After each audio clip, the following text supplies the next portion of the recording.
Morjesta ja tervetuloa uuden videon pari.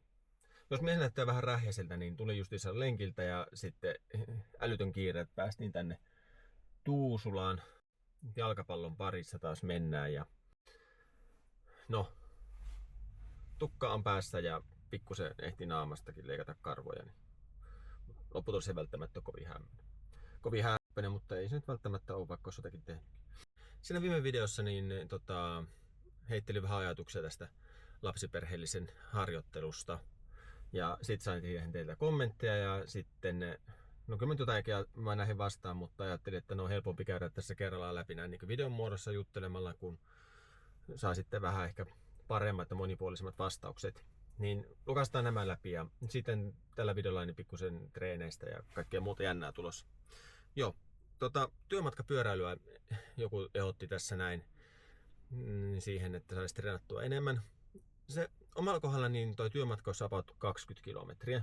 Sitten kun mä olen semmoinen iltaihminen, niin ajatus siitä, että mä heräisin 6 tai vähän ennen, että ehtisi käyttää koiraa ja sitten lähtisin polkemaan 20 kilometriä töihin ja 20 kilometriä takaisin, niin mä oon tätä pitkään aikaa miettinyt. Mä olin jo hankkimassa pyörää tuossa vuosi puolitoista sitten, mutta sitten mä rupesin miettimään, että mä itse asiassa hirveästi tykkää sitä reitistä, mikä tästä menisi työpaikalle ja sitten siinä on sitä säätämistä aina niiden kamojen kanssa. Sama jos juokset sinne ja sitten mä en tiedä missä mä muualla polkisin ja sitten mä arvioin vaan, että se käytti jäisi niin vähäksi, niin en mä sitten hommannut. Mutta se voisi olla ihan hyvä semmonen että joo.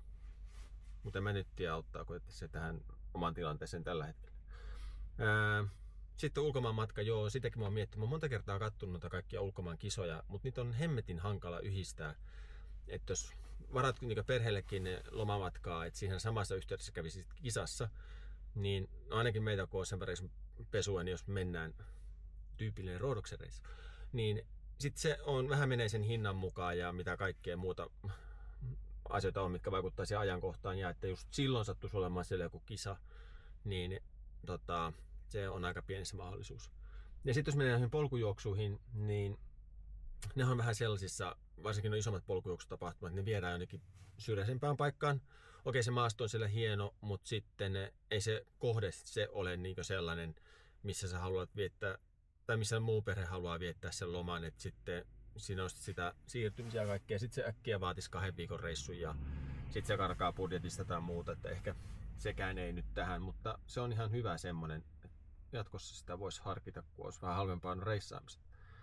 Ja sitten tosta, että no voisi tehdä lyhyempiäkin lenkkejä. Joo, siis mä vähän elän semmoisessa ultrajuoksukuplassa tai sellaisessa. Mä oon ehkä ollut vähän turhan jyrkkä määrittelemään, mikä on aloittelijan kilometrimäärät ynnä muutama myönnän. Niin siitä mun on jotenkin hankala nähdä, että niihin mun tavoitteisiin niin semmoinen 20-30 minuutin juoksentelu, vaikka se olisi kovempi temposempaa, niin se ei paranna sitä kestävyyttä. Että mä en tavallaan pääse sillä treenillä niihin tavoitteisiin. Onhan se tietysti, onhan se tyhjää parempi. Tulee siinä hikiä ja kaikkea muuta. Tulee käytyä suihkussa, jos ei muuta. Vähän useammin. Mutta se, että se olisi avain tämän tilanteen ratkaisuun, niin en oikein tiedä, jos olisi jotakin lyhyempiä matkoja, että esimerkiksi 10,5 vetäisit vain jonkun tosi kovavauhtisen vauhtikestävyystreenin, niin silloin se voisi toimia. Mut joo. Ja sitten, mitäs muuta oli? Koiran kanssa juokseminen. Sitä mä oon kanssa vähän pohtinut. Toi virallinen valvoja, sehän on pitkäkarvainen saksanpaimen koira, niin sehän saa jonkun halvauksen kesällä, jos helteellä lähtee vetämään. Ja sitten kun mä oon muutaman kerran sen kanssa juossut, niin sehän juoksee tosi kovaa, mutta sitten se myös vetää se aika nopeasti liinat kiinni ja haistelee jotain, niin se on vähän tempovaa se juoksu, sanotaan näin. Se, että mä kävisin sen kanssa tunnin lenkillä, niin en tiedä, joku puolen tunnin kevyt voisi olla. Ja se vaatisi vähän semmoista syksyä, kevättä. Joo, sekin. Mä haluaisin sitä koittaa vähän, mutta kokemukset on tähän asti ollut vähän nihkeet. Ja tiedätkö, jos se on enemmän joku semmonen koira, mikä tavallaan vaatisi sitä juoksua, joku ajokoira tai joku sellainen, joka enemmän tykkäisi siitä, niin se voisi olla ehkä tohon parempi, mutta joo, tuo on vähän kausikoira tuo meidän, milloin sen kanssa voi oikein juosta. Sitten mennään tänne No itsekuri, no sitä se on. Se on ehkä se, että sitten kun päättää, että nyt on alettava treenaamaan, niin kyllä mä tänäänkin lähtiin. Mä katsoin, että tää on se mun paikka, jos mä haluan, niin kuin näet, täällä aurinko paistaa, että jos mä haluan mennä valosaan aikaan, niin mun on mentävä nyt. Jos mä en nyt lähde, niin sitten on vaarana, että koko lenkki jää tekemättä. Ja sitten, että onko maailmassa juoksijoita, jotka tosiaan tekee kaiken, harjoittelee pitkille matkoille, käyvät palkkatyössä, osastut lastenhoitoon. Ja sillä tavalla, niin no onhan näitä siis juttuja aina silloin tällöin isoissa lehdissä, että kuinka porukka polttaa itsensä loppuun.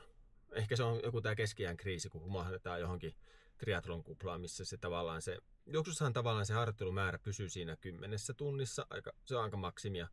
Mutta sitten jos lähdet sotkea siihen mukaan niin polkupyöräilyä, jossa ei tule se iskutusta jaloille, niin sittenhän se harjoittelumäärä voi lähteä sitä ihan käsistä. Ja sitten jos sä käyt vielä uimassa, niin se on ihan sairasta touhua sitten.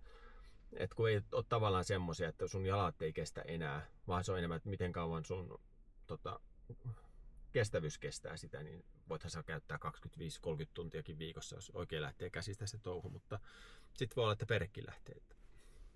Tai palat loppuun. Näitähän tarinoita on ja sitten niistä kerrotaan, että olisi pitänyt tajuta aikaisemmin. Niin mä mieluummin tajuan etukäteen, että pitää tasapainotella siinä, mitä jaksaa tehdä. Ja, niin kuin huomataan tässä vastauksessa, niin mä vähän etin kaikkeen sellaista syytä, että miksi se ei just mulle kävisi. Mä pohdin tätä asiaa tuossa lenkillä ja ehkä se on vähän tämmöinen väsymyskin, että kun on tavallaan koko ajan väsynyt, niin sitten se vähän näkökulma siihen juttuunkin on vähän negatiivinen. Et tiedätkö, jos olisi hirvittävän pirteä ja kaikki olisi tosi kivaa ja sillain, niin sitten ehkä niin, olisi positiivisempi suhtautuminen ja sitten jaksaisi tehdä. Ja nyt sitten kun on tässä lapsiperhearjessa vähän väsynyt, niin sitten se tahtoo sillä lailla. Ehkä tähän mikä kommentti täällä oli, että pitää olla armollinen, niin ehkä se on just sitä, että ei nämä vuodet kovin kauan kestä. Että kyllähän nuo muksut kasvaa ja tilanteet vaihtelee ja 2-3 vuoden päästä mulla voi olla vaan hirveästi aikaa, että mä päättääkin, että näin muuten pelataan jalkapalloa. Niin. Joo. Ja jalkapallossa täytyy tietysti mainita, että nythän tää talvihan on tällaista, että taaskin tässä ollaan ton yhden kuplahallin edessä. Mutta sitten kun ei tuo kupla ole, mutta tuollaisen hallin edessä, että sitten kun tää loppuu tää kuplien sitten kun tämä loppuu, että pitää treenit ja pelit käydä tämmöisessä kuplissa ja siirrytään takaisin kotikentälle ja pääset yksin kulkemaan, niin sittenhän sitä aikaa on tosi ihan valtavasti. Joo, mutta sellaisia hyviä kommentteja ja on tuo aiheena vähän semmonen, että kyllä se nyt koskettaa aika montakin. Että on tavallaan, että siinä vaiheessa kun ei ole lapsia, saat vapaasti harjoitella ja sitten kun niitä lapsia tulee, niin se aika usein myös sattuu siihen vaiheeseen, että sitten tulee 40-50 kriisiä, en tunnusta. Ja sitten herää siihen, että jos mä haluan nyt tehdä vielä jotain, niin se pitäisi niin nyt alkaa tekemään. Tai sitten herää siihen, että on huonossa kunnossa ja pitäisi alkaa tekemään. Ja sitten kun sä alat tekemään ja sulla on kuitenkin se lapsiperhearki siinä pyörii ja työt pyörii ja kaikki muut, niin ei siihen päivään vaan jää ihan valtavasti aikaa aina. Niin sitten se on kyllä aika kuluttavaa ja sillä että koitetaan mennä vähän tasapainotella. Mutta tänäänkin oli esimerkiksi niin kiire, että kun mä kävin lenkillä, sen jälkeen tein ruuan, en ehtinyt syömään, se on rasiassa ja nyt pitäisi kuvata tää video ja syödä ja sitten mennä tonne kattoo peliä. Priorisoin nämä asiat kuitenkin niin, että noiden lasten harrastukset on tärkeimmät kuin omat ja on seuraamassa ja on mukana niissä. Niin enkä niin, että olisin nyt lähtenyt käymään esimerkiksi lenkillä. Että kyllä mä haluan olla siellä arjessa mukana. Ne on kuitenkin myös lasten kanssa sellaisia hetkiä, että kun on varsinkin monta lasta, että kun on se joku tapahtuma, kun viet siinä ja oot mukana siinä, niin se on vähän semmoista yhteistä aikaa. Ettei niin ole vaan semmoista joukkojen hallintaa. Joo. Sitten lenkeistä, niin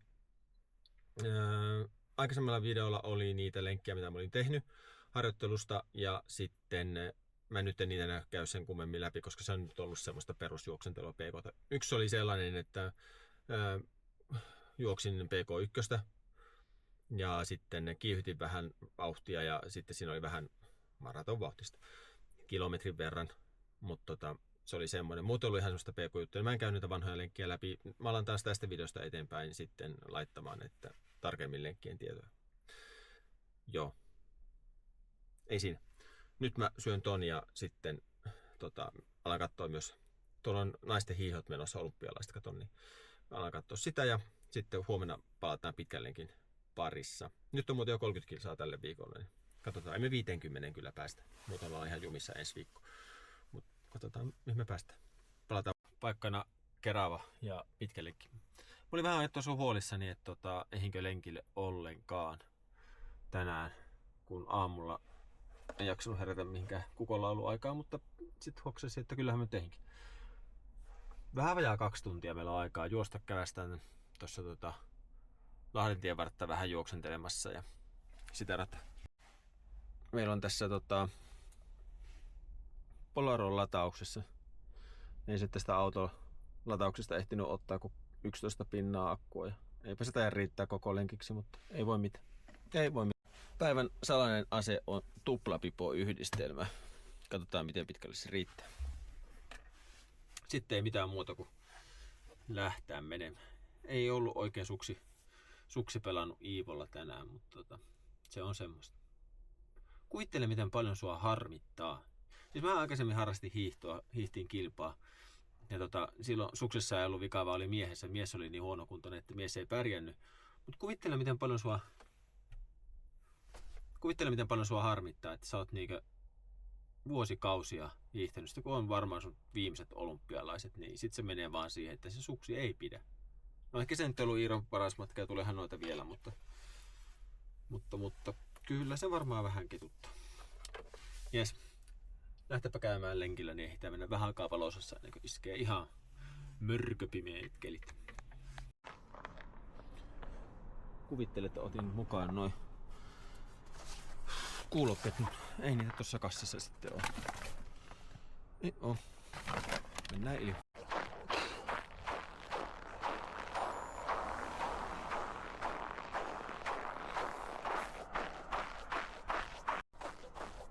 Hyvää päivää.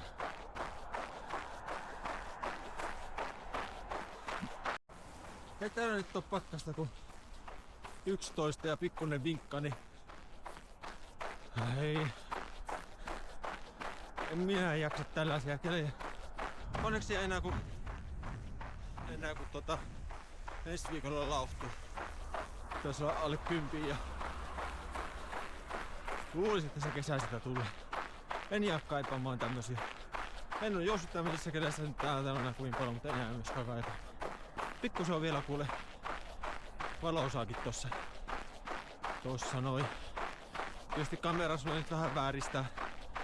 Tää on sinänsä kiva seurata tätä kevään etenemistä tässä, että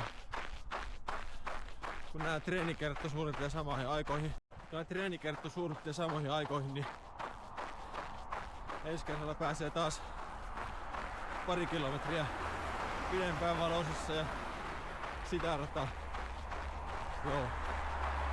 No nyt juoksentelen 50 minsaa tonne ja sitten takaisin ja loppuajan sitten vaikka parkkipaikkaa ympäri.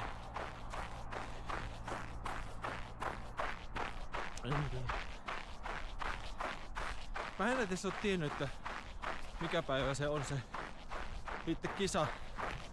Tossa kattelin, että kuulemma 2 viikkoa on siihen aikaan. Sormet jääty. Saattaa se olla niinkin. Se olisi hyvä tietysti varmistaa, milloin se kisa on. Se on ikävä, jos se huomaa kisapäivänä, että pitäisi olla Espoossa. Koitetaan kuitenkin pitää homma sen verran ammattilaisella tasolla, että muistetaan tulla kisapaikalle ajoissa. Muu vaatimustaso onkin sitten vedetty aika alas. Ja pistän kamera täkin taskuun ja hölköttelin tonne ja otetaan fiiliksiä sitä taas jossain vaiheessa. Miten sitä jaksaa? Tää on muuten ensimmäinen pidempi lenkki. Sitten mä nyt en ihan varmasti muista, teinkö jonkun pitkän lenkin se Uts 300 sen jälkeen. Jos en oo tehnyt, niin sitten on viimeksi heinäkuussa juossut näin pitkä. No, nopeasti se aika menee kuin sohvalla makaa. Jes, jatketaan.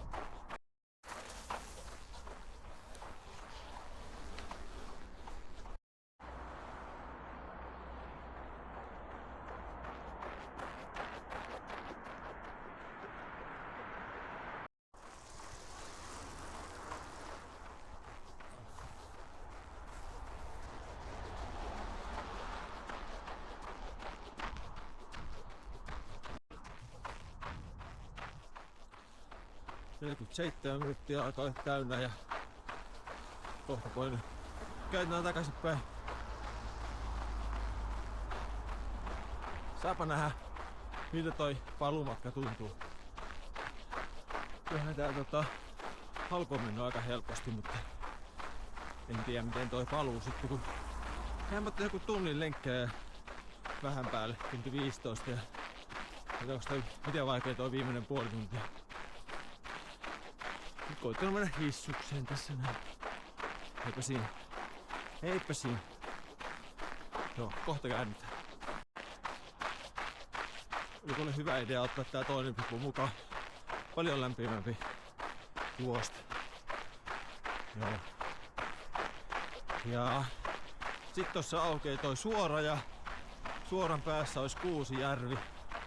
Sinne ei nyt ihan ehitty. Tästä olisi kilometrin matka sinne. Katot, ehkä joku kerta.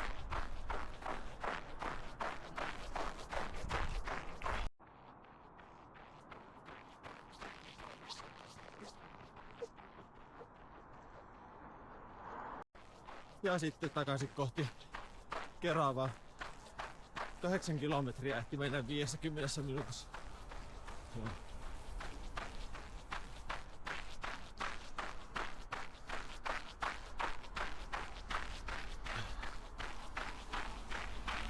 Sekin on ollut semmoista 140, koittanut pitää ihan rauhallisena.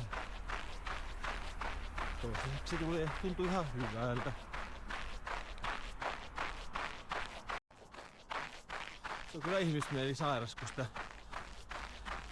tossa kun pimeässä juoksentelin, niin tuli mieleen, että pitäisiköhän ensi vuonna yrittää vähän kovempaa treeniä.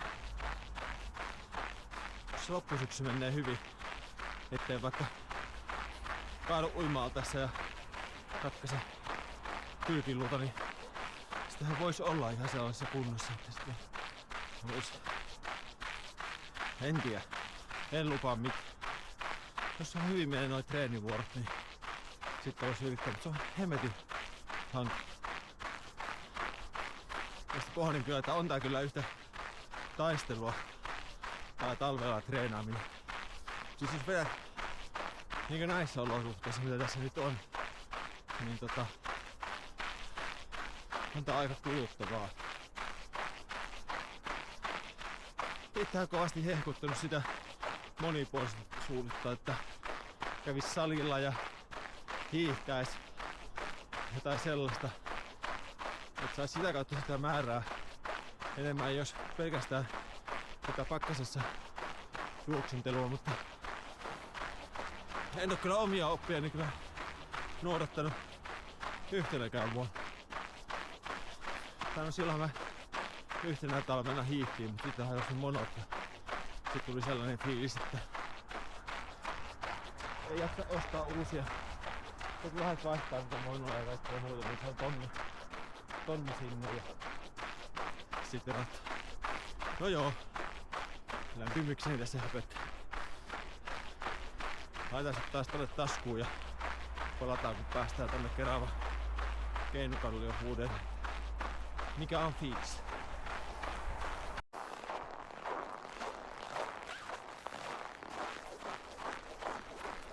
No niin. Alkaa lenkki olemaan voiton puolella. Ihan hyvin jakso juosta, mutta on tää vähän viileä. Ja siellä kun vauhti vähän hidastuu, niin sitten rupeaa vähän palelee ja en tiedä, jos pakkarinkin vähän nousi. Mut joo, kurvaan tossa ihan kohta autolle ja pistetään näillä sanoilla niin viikkoa pakettiin. Ehtiin toivoa, että olisi 50 kilometriä tälle viikolle, mutta ei oikein taida toteutua. 4-5 jää, mutta ei voi mitään. Jes. Ei muuta kuin lähden kotiin sulattaa naamaa ja me palaamme sitten taas juoksun merkeissä ensi viikolla. Näihin kuvia tunnin. Se on moro.